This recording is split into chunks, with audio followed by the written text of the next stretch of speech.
Yes. We're up to actually the Gemara. Let's see. Let's see, where are the Gemara here? This is on page 20, side B, Chafam at base. We did the Mishnah, and now we're going to do the Gemara. I don't know, something happened to my text last time. Not at all. I mean, I worked hard to prepare the text last week, but some reason text now is gone. I think the footnotes that I have here, they are sort of not. They have some bugs in them, and sometimes if something doesn't work right, it just erases the whole thing. So I don't know. I worked hard last week to put in all the footnotes on the Mishnah, and I also switched but I don't know. Got to check with my computer person, see if there's a way of getting it back. I don't know if they have an older, if they save it over there. I have no idea.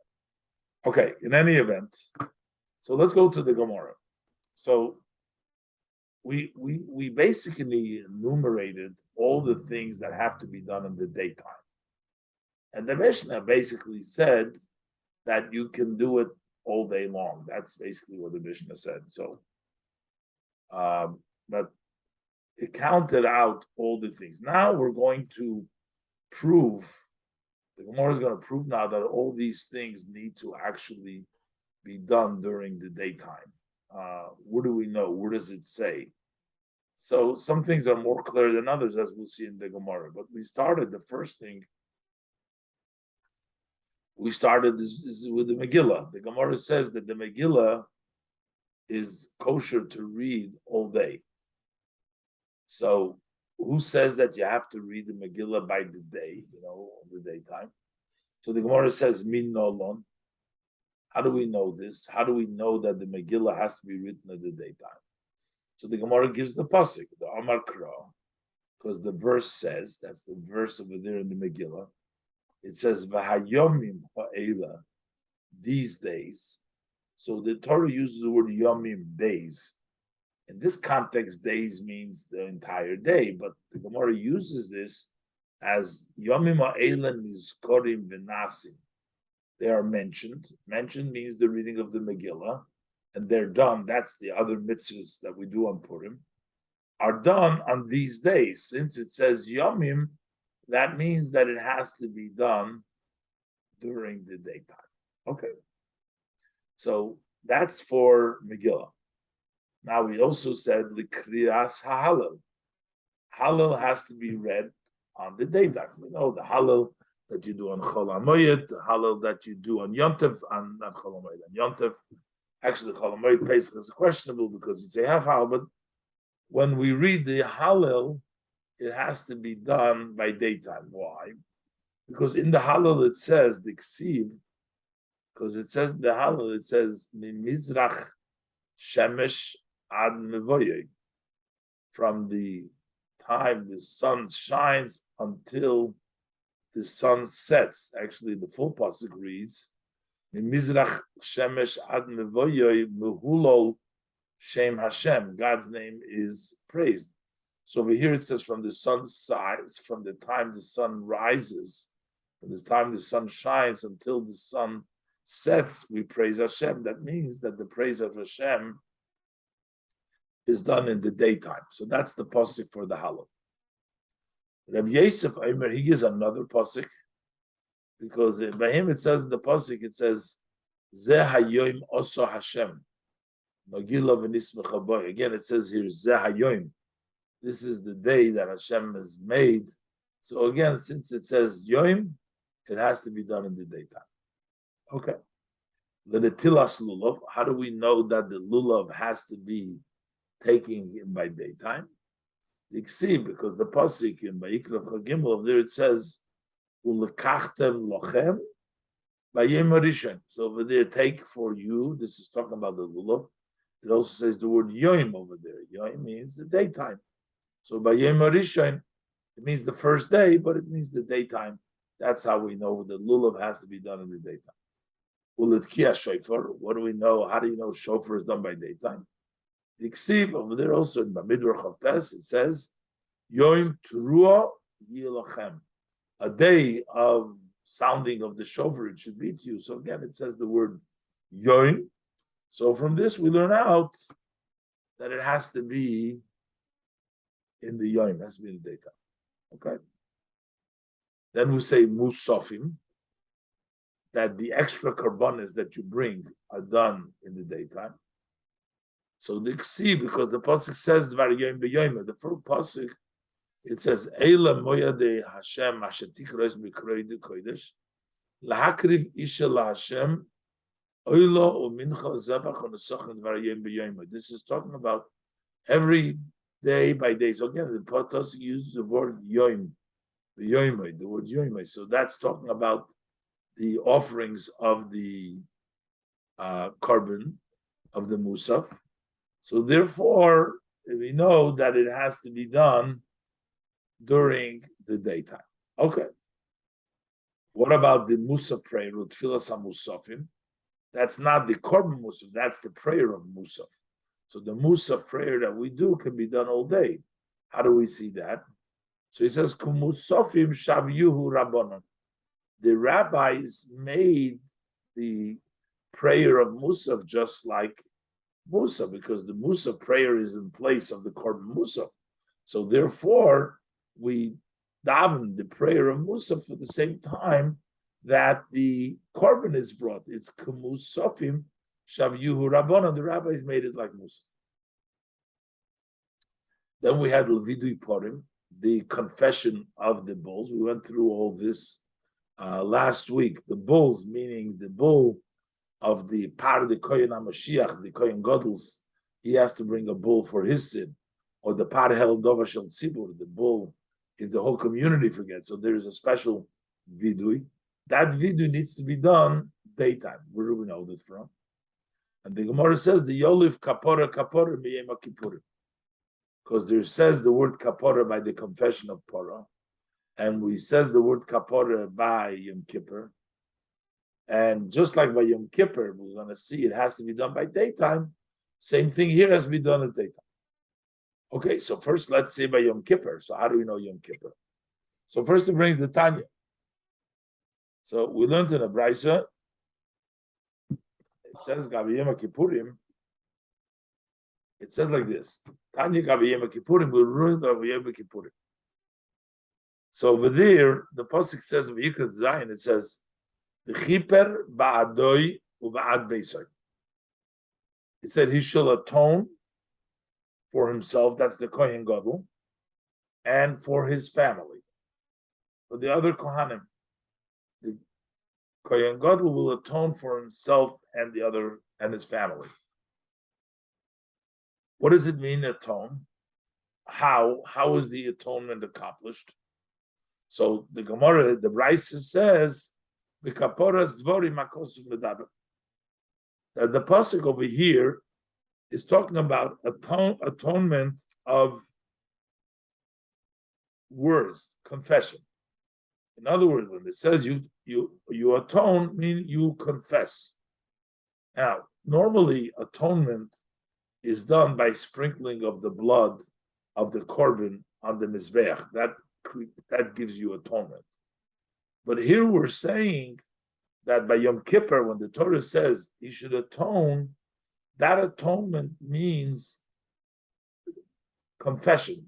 He's atoning through the confession that he makes.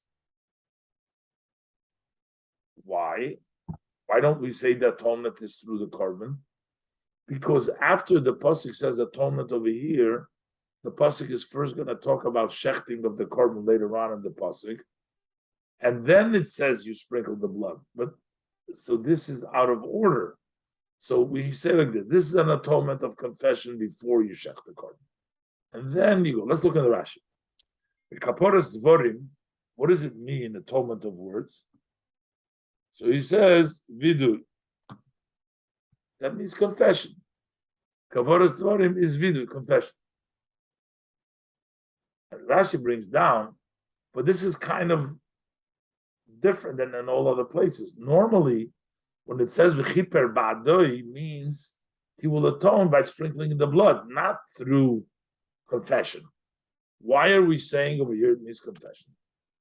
So the Gemara, so Rashi brings down the Meseches Yomo, Daf Lamed Vav Amid Reis Messiah. Over there, the Gemara concludes this brisa. The Gemara says, you're saying that we're talking about vidui, atonement through words, but maybe it means atonement from the blood. You sprinkle the blood on his mizbech. Who tells you that it's talking about confession over here? So the Gemara answers over there. This is the Gemara brings down the end of the brisa in Meseches Yoma. Because the pasuk later on, several psukim later on says, that he will slaughter, he will shecht that parachatos that belongs to him. So therefore, lamadnu. So therefore, we learn sha'adayin loy nishchat apar, that the par has not yet been slaughtered. Ron, I'm sorry, I sent out an email saying that it's 7:00 today. So you probably went by last week, right? Yeah, that's what happened.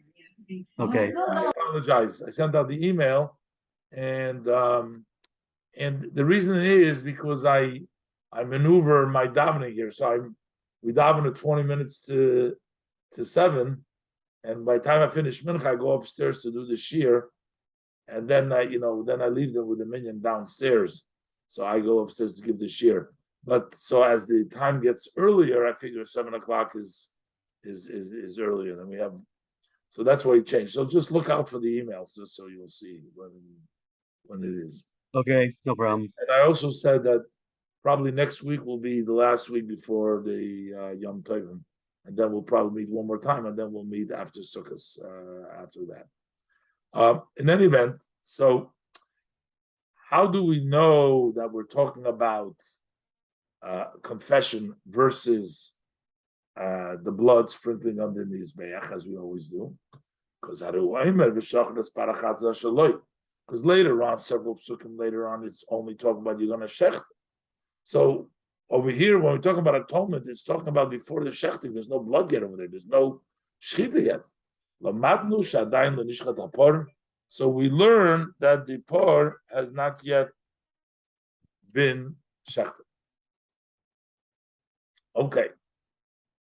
All right. So now we know that it means over there words. The kapora be mamahu diksiv. But we know that atonement, it says, it needs to be done by the daytime. As it says the pasuk, by yoim hazeh yichaper aleichem. So this kapora is done in the daytime. I mean, the regular kapora, the blood and the vidui, is all done by daytime. So this is by what? This is by Yom Kippur. So you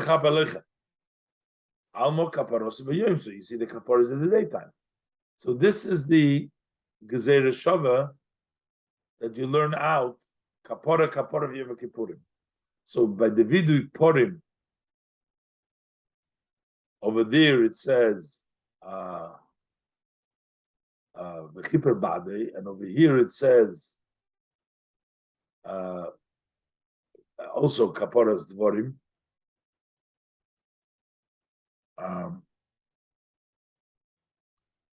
In both places, kapora mikpura. But here also the pasuk uses the lashon kapora by vidui porim,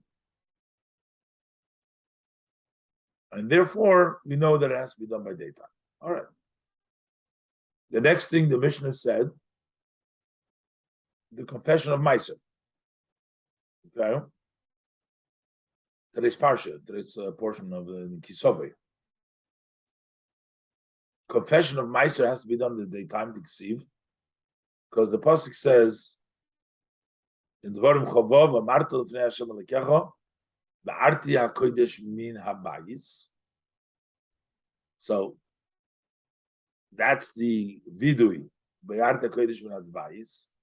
But next to it, in the next pasuk, it says the Samichlei. The next pasuk it says Hayoyim Hazeh Hashem Elokecha Mitzavcha. And the end of the sentence over there's a few psukim in between, but then it says, Hayoim Hazeh Hashem Elokecha today. So the word Hayoim is close to the Arti HaKodesh Min Habayis. So therefore, this confession and the Arti HaKodesh Min Habayis that you do has to be done in the daytime. So also there it says Hayoim.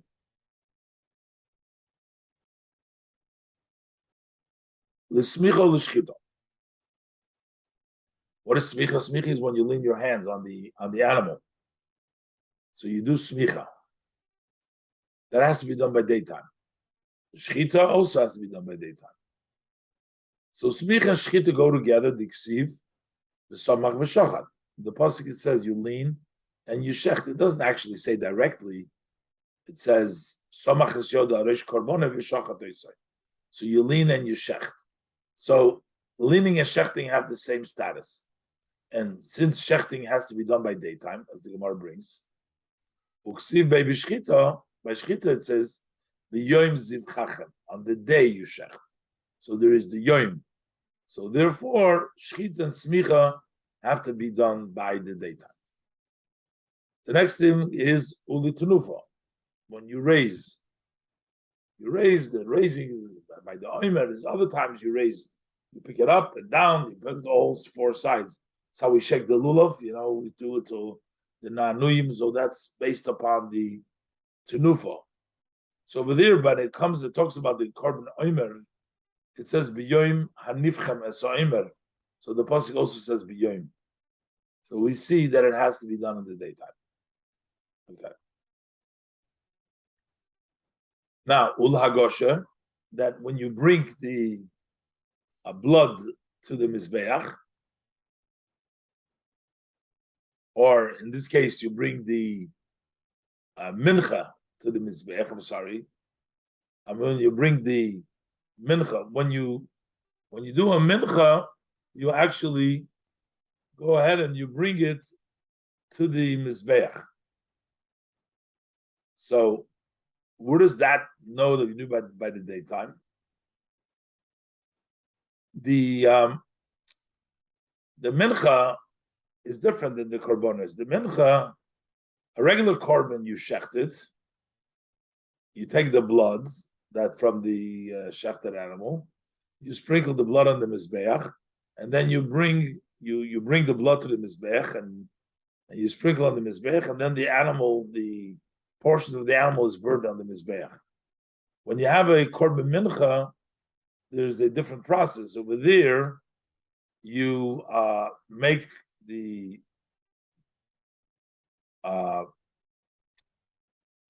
mixture, the flour, and you bring it to the mizbeach, and that bringing to the mizbeach is in place of the shechting of the animal.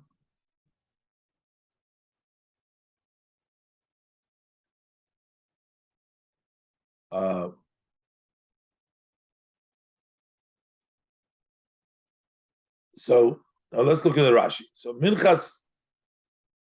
So the iskas litnufa. So this bringing to the mizbeach has been equated to the tenufa, to the raising. The raising we just said litnufa. It says biyoim. So when we talk about raising, that has to be done in the daytime. But the hagoshet, when you bring the mincha to the mizbeach, over there it's equated to nufa, just like nufa has to be done by yom hagoshet also. The ksiv, the lokach hakoyin miyad isha as minchas haknois. He will take the koyin from the women. You have that mincha of knois. That's the special mincha the soita woman brings. And then it says vehenif v'hikriv, and he will raise it. And hikriv. What does this word v'hikriv over here means? Normally, you would think that he offered it.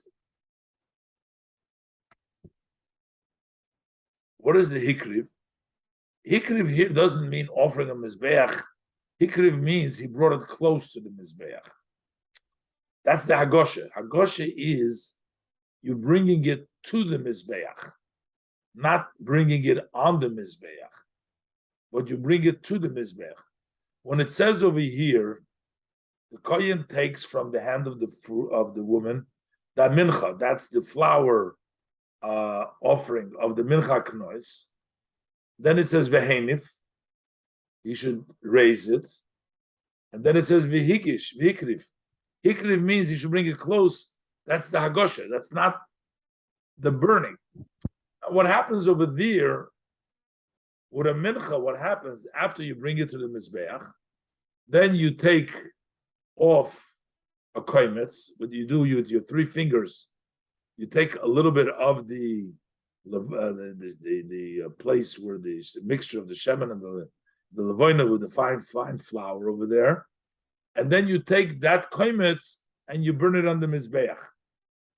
So Rashi is going to explain over here when it says heinif v'hikriv isn't talking about the burning of the koimetz on the mizbeach, because he hadn't taken the koimetz yet. The heinif v'hikriv means he brought it too close to the mizbeach, and so we see that bringing close to mizbeach is equated to tenufa. And tenufa, we already know that it has to be done by day. Let's look at the Rashi. Couldn't we just say that that mincha, by definition, is done during the day in the afternoon? I mean, otherwise it wouldn't be a mincha. Good, very good point.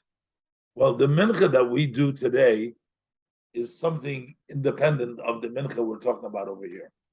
But isn't it a mincha? It's a good question. Why do we call mincha mincha? Well, a mincha means a present, like a gift. That's what it means, a mincha. Like it says by Hevel, they brought each one Kain and Hevel, they brought the mincha to Hashem. A mincha means when you bring a gift. In the Torah, when we talk about the different korbanos, a mincha means an offering when it comes from flour versus a bird or an animal. So there's like basically 3 categories. You have animals, you have, only the ones the Torah allows, basically a sheep, goat, and a bull. And then you have also the birds, which is basically a turtle, dove, and a pigeon. And then you have flour. The Torah allows the flour, fine flour, mostly wheat. Sometimes there's exception barley, but and the status that's called a mincha. The mincha we daven today, we call it mincha for other reasons. Not it's a mincha to Hashem, but it's not the discussion over here of mincha, which is a flour offering. This is talking about specifically about this flour offering, which had a little bit of different procedure than the korban did. The only thing we're saying over here, v'heinif v'hikriv, that this v'hikriv is not interpreted as an offering, but as bringing close, as the hagosha. And this means to bring, a hikriv means to bring close, the hagosha. And this hagosha is next to heinif, bringing close. And tenufa, we know, has to be by daytime. Let's look at the Rashi. Va'akrova hi hagosha. When we say krova, that means to bring it to the mizbeach. So that's how we have heinif v'hikriv. So let's go. Well, question is, who says? Apart, like I said, you do that. The afshar loiman, because it's impossible to say that hakrova hi haktoras hakemitz. That when it says here hakrova, he's talking about the offering of the koimetz, the offering of the koimetz. So maybe hikriv doesn't mean bringing the koimetz to the mizbeach. We're trying to equate hanofa to agosha, but maybe the hikriv means to offer the mizbeach, not to bring it close to the mizbeach. How do we know that? And the answer is Toksiv Basrei, because later on the pasuk says the komatz v'hiktir. So the kmitza is done later on. Okay, so therefore this cannot be bringing the koimetz. He hasn't done yet the koimetz. The koimetz takes place later on, after the hagosha. So this v'hikriv is the hagosha, and this hagosha has been equated to the hanof. Now Rashi explains, Mahi hagosha. What is it, the hagosha? What does it mean that you bring close? Magish is a mincha. You bring close the mincha. You take the mincha, that's the flour, the mixture with the oil. And there's various kinds of mincha also. Mincha, different kinds the Torah talks about. And you take the mincha, magia bekeren marovis dremis shamizbech. You bring it up till the southwest corner of the mizbeach, keneged chudo shel keren, just by the point of the corner. That's where you bring it. And then you do the kemitza. We learned that over there. Okay. Now we have Malika. Malika is the bird. When you shech the bird, again, this is the only time. Normally, if you shech the bird from the back of the neck, that wouldn't be okay.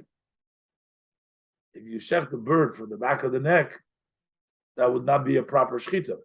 Actually, they're allowed to eat it because the kohanim, the buyers, sometimes they eat parts of that bird. That's an unusual shechita. He does it with his nail, with his fingernail, and he takes it from the back of the neck and he cuts through. But that's a form of shechita. So that's why, just like shechita is by Yom, that's by Yom too. And now we have another 3 items over here. We have kimitza. Kimitza, as I said before, by the mincha. When you take the 3 fingers full and you take part of it, that's called the kimitza. And then you have the haktorah, that's the offering of the kimitza on the mizbeach. And that, so Rashi, Laktorah, when we're talking about offering, we're talking about Torah's Koimetz Kamer. We're talking about offering that Koimetz that you take off of the mincha to bring that on the Mizbeach. Shebe mincha keneged zrikas dam bizvochim. That is equal by a mincha, when you're bringing flour, corresponds to sprinkling of the blood by a korban. So over there, when you shechted the korban, you sprinkle the blood on the mizbeach. That brings the atonement. By a korban, by a mincha, you take the koimetz and you offer it on the mizbeach. That's like sprinkling the blood on the mizbeach. The einu kshera ela b'yom. That's only kosher daytime. So that's what we can't say. The regular burning of the korban, that could be done in the nighttime. Here we're talking about the burning of the koimetz. That's unique. Only the burning of the koimetz, because the burning of the koimetz of a mincha takes the place of the sprinkling of the blood, and that has to be done in the daytime.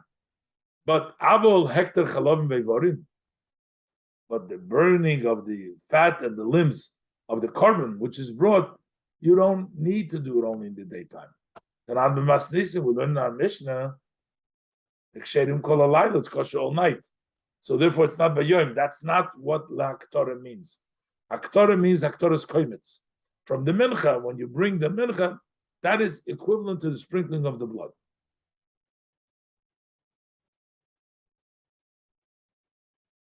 Ulhazoya.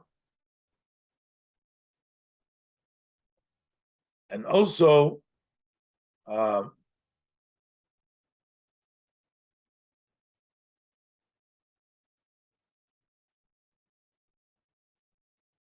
for the sprinkling of the blood, because the pasuk says in Vayikra Zayin over there, it says 33, Asher tziva Hashem es Moshe b'Har Sinai b'yom tzavos es bnei Yisrael. Hashem told them, Har Sinai, lahakriv es korbaneim laHashem b'midbar Sinai, to bring the korban Hashem in the midbar Sinai. So over there it says b'yom tzavosei.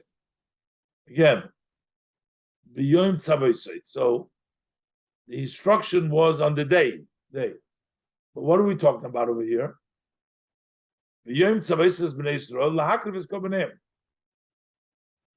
So when in the daytime, when Hashem tells them to bring their korban, so a korban has to brought when? Daytime. What does a korban have to do? Haktorah, Hazoya. So all the above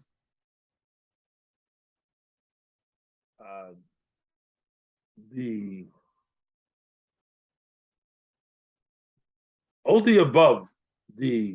Kmitza, Haktorah, and Hazoya are all part of the korban. B'chol Hani, all these activities are considered part of the B'yom Tzavoisoi, L'akriv Korbaneim. Why? B'chol Hani Akrov Korbanim. They're all Akrov Korbanim. The Ilu, Haktorah's Koimetz, Akrovi. So, burning of the Koimetz, that's to offer the Korban. We already said the Chalavim Vevorim are permitted all night. We'll learn that from another pasuk. But the Kemitza, the burning of the Kemitza, Aktoras Koimetz, the burning of the Koimetz, Akrovi. So that's part of the Akrovi. And the Kemitza itself is X Laktorah. That goes together, that has been equated to the Aktorah. So just like the Aktorah has to be a day, so the Kemitza also has to be a day. The Ksiv, the pasuk says, do the Kemitza and Hikter. So therefore, just like the Hikter has to be by day, that's the Korbaneim, same thing is the Kemitza. Now, what about the Malika? I said before Malika, because it's like Shchita, but it's still Malika Oif. I don't know, it needs to be Yom. So he says, Melikose vaziyose ka'achas. When you cut the neck of the bird, the sprinkling is done at that same time. You squeeze when you make the dirt, and then you squeeze the blood, and that's on the mizbeach, and that's done the same time. So that's therefore it's akrava. So since the Malika and the Hazoya is together, Hazoyos Yakravose, and the Hazoya, that's part of the korban, is to sprinkle it, offer it on the mizbeach, because you're putting the blood of it on the mizbeach. So that gives you the Malika, and that gives you the Hazoya. Now this is all needs to be done by day.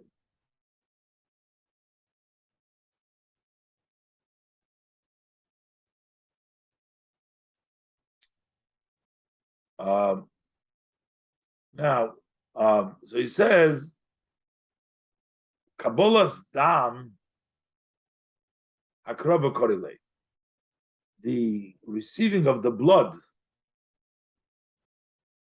In other words, saying that is that's why the receiving of the blood, I guess, from the. I'm not sure why he's saying the receiving of the blood here, because that when you shechti, when you malikis the oiv, that is like receiving the blood.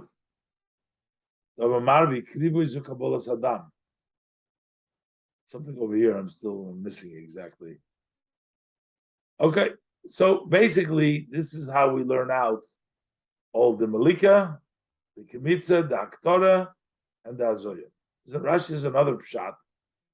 Inami, lahakriv, it says to offer, kol tzorch hakrova. This is all the needs.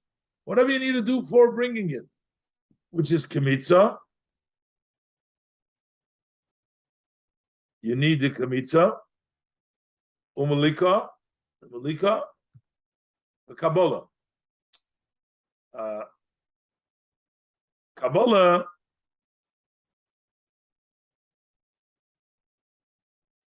the thing is that You say Kimitzu Umalika, then the Kabbalah. Where is the Kabbalah? This is what I'm not sure. Let me see back in the Mishnah.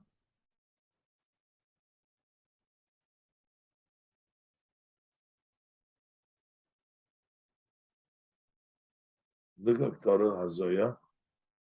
Where do we come into the Kabbalah's Dam?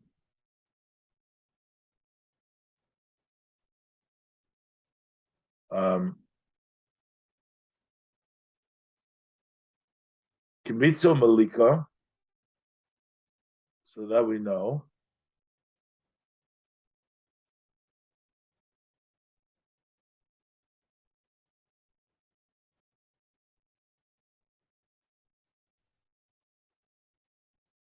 I'm not sure why. I don't know where it says Kabbalah's Dam, receiving of the blood over here. And Rashi was here, says it over here too. But Rashi brings it down over here too. Called sort of a Kemitza, Umalika. But what happened to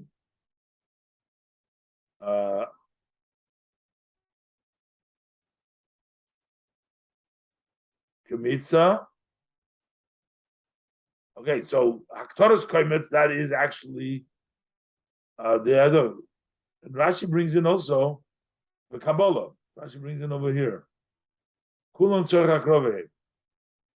They're all needed. You need to do it all for the offering. Can't do it without them. Aval Agosha, Utenufa, Einam Akrim. But bringing it close and waving, they're not Ma'akiv. That's why you can. That's where they need a separate pasuk, I guess. I'm not sure why Rashi brings down here. I got to look that up. I'm not sure why Rashi brings down here Kabbalah. But there's Kabbalah's Dam, and then also Rashi says Kabbalah later on. I'm not sure. Okay, let's go weiter. Ulashkoya soita, and for giving the soita to drink, that has to be that has to be by daytime. So the Gemara says Osya Toira Toira. We have a Gezeira Shava. The word Toira, which is written by the soita, and the word Toira, which is written by judgment. It says the Kohen will do this entire Torah, what the Torah instructs, how the procedure of a woman of Soita. There's another pasuk, says Api HaTorah she'erucha. Over there it says also Torah. The Torah that they will instruct you, Ba'al HaMishpat. And over there it says, turning the page, 21a, and then Mishpat. So what do we learn? Ma Mishpat b'yoyim, just like judgment has to be done the day, Avkam b'yoyim, over here too, the Soita has to be done by day. Because it says Torah has to be done by the day. Well, who says a judgment has to be done by day? Mishpat b'yoyim. So Rashi brings down Mishpat b'yoyim diksiv, because the pasuk says V'hoya Yom Anchila Esbonim. It will be on the day that he inherits his son. So Oira Kol HaParsha Kula Liyes Din. Let me just take a second. Let's see the Rashi's Lashon, if there's enough. Oira is like a unusual Lashon. No, let's see.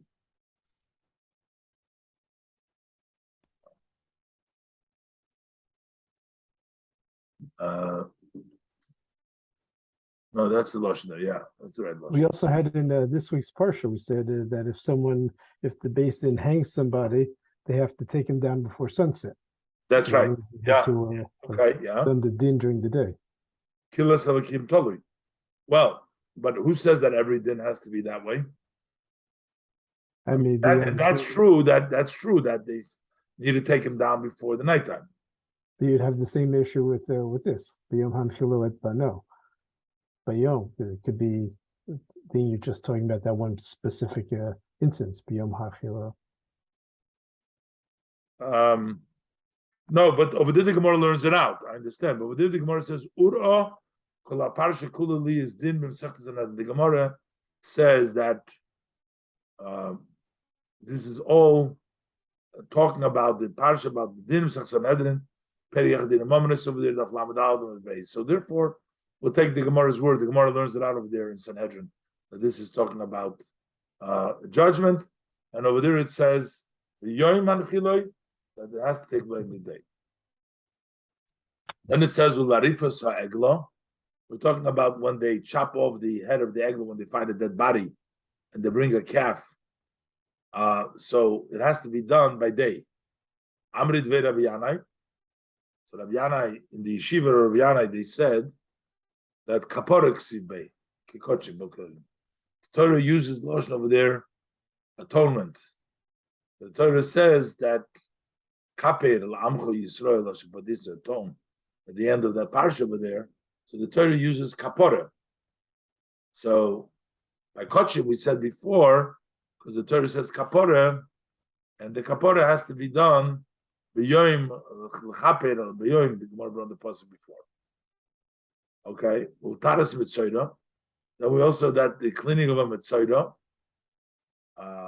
What is the procedure of mitzayda? Has to be tziporim, birds, ve'etz eres, and a cedar, a wood from a cedar tree, the azav and a hisap, ushnitza loas, and a red crimson thread. This is all what you use in order to make the mitzvah clean. So how do we know that it has to be by the diksiv? It has to be only b'yoyim. All right. Okay, so these are all the yoyms. This is all the psukim. Then the Mishnah says, Kol halayla kosher l'ktziras ha'omer. All night is kosher for the cutting of the omer. Up to today, we're doing all day is kosher for all the things that have to be done by day. But the all night is kosher for everything that has to be done at night for cutting the omer.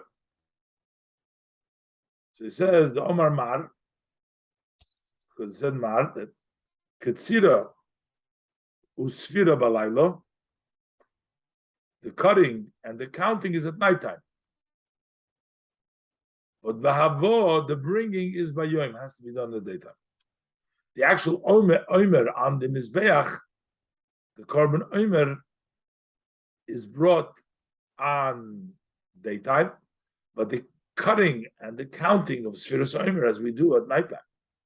The Omer mark Sirus Sfira Balaylo. The Yolif Lo B'Mesechta Menachos Mikroi. The Gemara in Mesechta Menachos learns it out from Psukim that it's done at nighttime. Because it says in the Pasuk, Kol Halaylo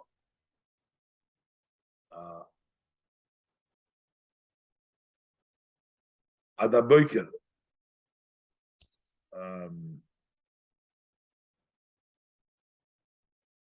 This actually belongs later on.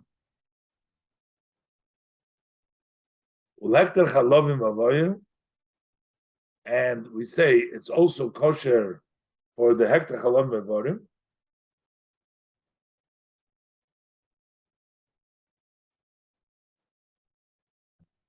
So that is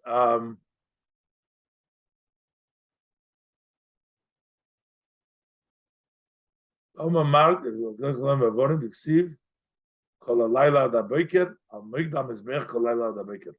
that's what it says over there in the pasuk. Let me just see here.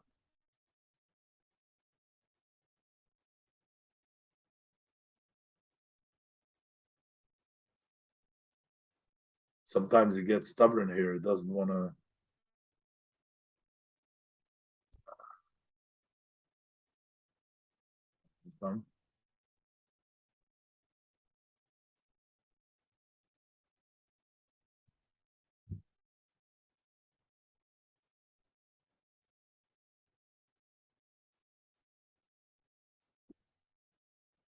Sorry about that. All right. So that's kola the baker. So that's good. All night you can burn that. You can burn the chalavim, the ivorim.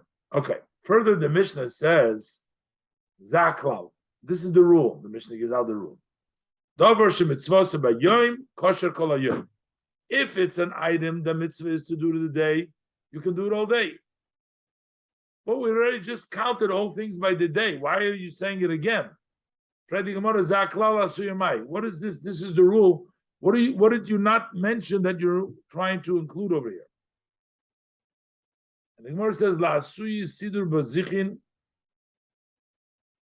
the siluk bazichin. He's coming to include the order of the bazichin and the siluk of the bazichin, really. They had these bazichin. Those were the dishes in which they used to put next to the bread. They used to switch it every Shabbos. They used to switch the bread with the bazichim that had the Parkinson's, the lavoina in it. So the setup of the bazichin and the removal of the bazichin is kosher all day. What does it mean? What does it mean to say? So the Gemara says, Rabbi Yossi, this goes like the opinion of Rabbi Yossi. That's what we're trying to be the chiddush here. Normally, there's two opinions. One opinion says that you remove the old one, you slide in. The Torah says the lechem haponim needs to be on the table all the time. So, but you have to switch it on Shabbos. How do you switch it? You put it next to each other, and you basically slide off the old one. You put on the new one, so the table is never empty without the lechem haponim. That's the opinion of the Chachamim. Rabbi Yossi says no. Rabbi Yossi says always means it shouldn't be overnight without the bread. So if you took it off in the morning and you bring up the later at night, that's fine. Rabbi Yossi, the Amar b'Masechta Menachos,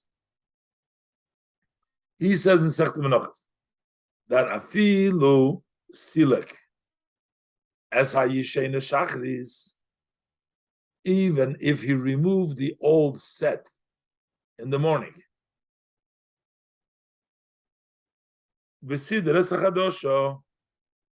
Arvis, and the new arrangement he puts in the evening, that's also called all the time, because there hasn't been a day without lechem. That'd be fine. So what does the Torah say always?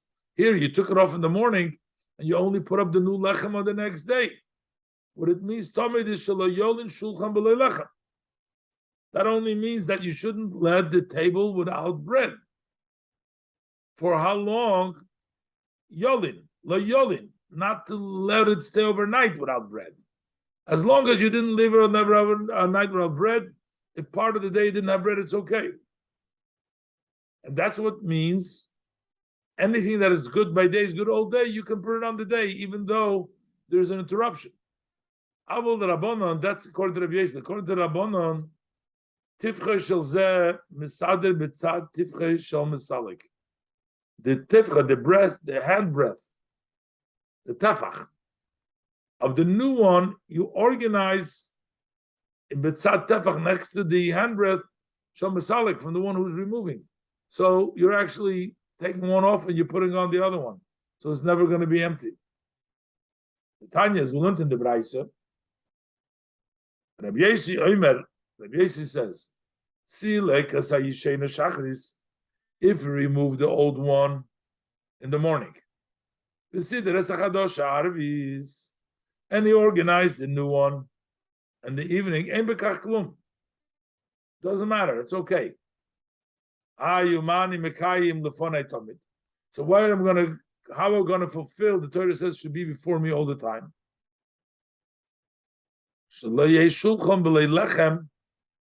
It means that the table should not be overnight without bracha. I don't know why the Gemara doesn't say that.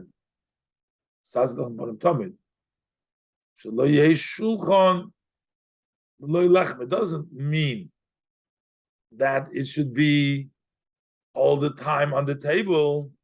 but it shouldn't be overnight, apparently. That overnight it should not be without lechem. All right, one more piece before we finish the perek. Davar shemitzvasei b'laylo kosher kol halayla. Something which is kosher at night is kosher all night. Asuyamai, what are we trying to include? We already said about hektar chalavim vevorim. And the Gemara says, "Lasuya achilas psachim." It's coming to include that Pesach, the korban Pesach, can be eaten all night. Udloike Rabbi Elazar ben Azariah, not like the viewer of Rabbi Elazar ben Azariah. The Tanya, because we learned in Rabbi Isa, it says, "Ochlu es habosa b'layla hazeh."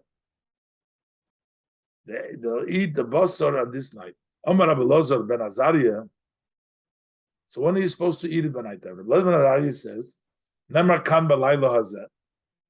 Here it says, "B'layla hazeh." Dichlas habos b'layla hazeh. B'nemar lehalon. And shoymesh levarti beretz Mitzrayim. B'layla hazeh. When did it happen? The Makkah's b'chayres. By midnight, they were all dead. Malahal at chatzois, up till midnight. Avkan at chatzois.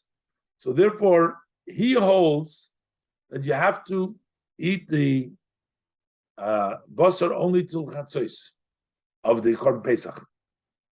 So the Mishnah is coming to tell us davash mitzvos b'laylo kosher b'laylo, to tell you not like Rabbi Elazar ben Azariah, but like the Chachamim, that you can eat the korban Pesach is kosher to eat all night.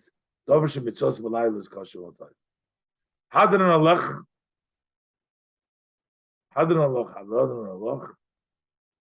Okay, we'll review the Perek HaKodesh Mafreya, and then we're going to start the next Perek, the Perek Shlish HaKodesh Eimet. Okay, I just wanted to, for 1 minute, a few minutes. Today is also a very special day. It's the 18th day of Elul. Besides the point, 18th day of Elul means that there's 12 more days left for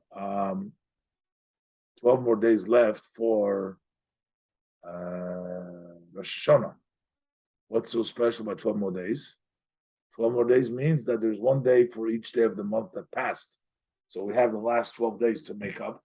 And we also have 12 days to prepare for the 12 coming days of the year. Next year is not a leap year, so there's only going to be 12 months. So we have 12 days to prepare for the next year. But what happened in Chai Elul was it's both the birthday of the Baal Shem Tov, who was the founder of the General Chassidus. It's also the birthday of Shner Zalman. That was his student, the Alter Rebbe, known the founder of the Chabad Chassidus. And it's expressed these. Those are the two great luminaries, Shnei HaMa'odos HaGedolim, two great luminaries, because the Baal Shem Tov's teaching that brought in sort of a vitality to all of the Yidden. You know, people were like in a fainted state. The fact his name was Israel. Yisrael means the name of the Jewish people. You know, when you call somebody by their name, if a person is fainted, you whisper their name, you sort of wake them up from their faint. You know, you can. The Jewish people were like fainted at that time because with a lot of problems, a lot of anti-Semitism over there, and the Jews suffered pogroms and discrimination and all kinds of tsuris. And the Jewish people were, a lot of them were leaving Judaism, and a lot of them decided that they're better off converting and not having any more problems and leaving the entire Jewish faith. Also, on top of that, within the religious community, they did not really give any value to ordinary Jews who weren't as learned or didn't have opportunity to learn, weren't well versed in the Talmud and other books, and they would sort of look down upon them. They were very condescending. And the Baal Shem Tov came about and invigorated, and he encouraged. He would teach them stories from the Talmud. He would help them bring them emunah, give them belief, give them betachon, give them trust, encourage all that. That was the Yisrael Baal Shem Tov. He basically brought about emunah, and in an inner way, he energized the people to, keep on holding on to the religion, to Torah and mitzvahs, and gave them that courage. And then following that came the Alter Rebbe. The Alter Rebbe went and brought down the ideas in a general way that the Baal Shem Tov gave in a general way. The Alter Rebbe came and brought it down into understanding in more details and more specifics, and in a way of service of Hashem, that it penetrates not just a general energy and excitement, enthusiasm for Hashem, but also a very specific understanding and school of thought of how to serve Hashem and the appreciation of serving Hashem. As the expression goes, that the Baal Shem Tov taught how one needs to serve Hashem, and the Alter Rebbe said how one is able to serve Hashem. So the need was in a general way coming like from the top, from Hashem, from the tzaddik and the encouragement. But the Alter Rebbe with Chassidus wanted people to work very hard and to make also their own contribution to it, and to reach these higher levels. So on this day of Chayelu, the merit of these great tzaddikim and their memory and all their work that they did is a zchus for us to connect with them, and we should all be blessed for a ksivach sinatova, shana tov mesukah, good gebench shiur. And until next week, Bezras Hashem, thank you for joining me. Thank you very much, Rabbi. Hope we learned something. At least we got to a new parak. So that's quite an accomplishment, It takes us a little bit, but in the end, we do it. So Baruch Hashem for that. Okay, everybody have a good week and a good Shabbos. We'll see everybody next week in Mitzvah Hashem. Thank you, Rabbi. Thank you, Rabbi.